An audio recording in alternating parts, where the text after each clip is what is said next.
یەکێ لە پیاوچاکان دەفەرمێ کە ئێمە پیاوچاک نین، ئەوانە پیاوچاک بوون.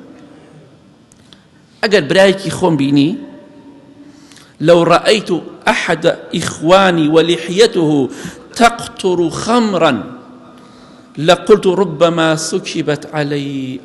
چەندە ئیسلام جوانە.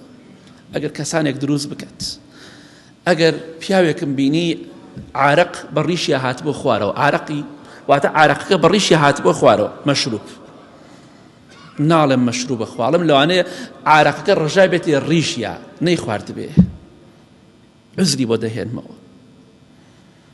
ئەگەر بینیم ڕیشی پڕ بووە لە عارق و عارق دەچۆڕێتە خوارەوە، تک تک دێتە خوارەوە بە ڕیشیە، ئەڵێم نە ئەمە عارقی نەخواردەوە، ئەمە عارقەکە ئەو عارقە ڕژاوەتە ڕیشیە. بزانە چۆن ڕژاوەتە ڕیشیە، هی کێ بۆ ڕژانەتە ڕیشیە؟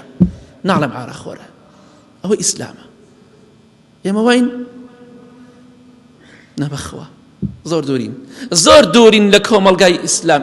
کۆمەلگایەکە کۆمەلگای ئێمە کۆمەلگای حیابردنە لە تۆڕە کۆمەڵایەتەکانە، کەواتە لە کۆتاییدا دەڵێم ئاگاداری خۆت بە. ئەگەر کەسێکی حیابرد لە ناو تۆڕە کۆمەڵایەتەکانە، تۆش لایکی بۆ مەکە، ڕقت لێتی با ڕقت لێ بێ، لایکی بۆ مەکە. ئەو کەسێک ئەو ئیسلامە کە فەرمانی کردو بە ئێمە عیب و عاری خەڵبشارینەوە، خۆ تەنها بۆ دۆستوکانی بۆ دوژمنەکانیشدا، هەموو شتێک باس مەکە لای خەڵک، وریا بە. پێغەمبەری خوا سەڵسەم حەیی کافرەکانی نەبرد. با ئێمە ژوابین، کۆمەلگایەک بین، کۆمەلگای داپۆشینی عیب و عاری خەڵک. هەر کەسێک حەیای کەسێکی برد، ئابڕووی کەسێکی برد لە تۆڕە کۆمەڵایەتەکان قسەی پێکرد، تۆش تەنها دەستخۆشیێکی دەبکەی لەو جوێن و سوکایەتێ بەخوا بەشداری تۆش.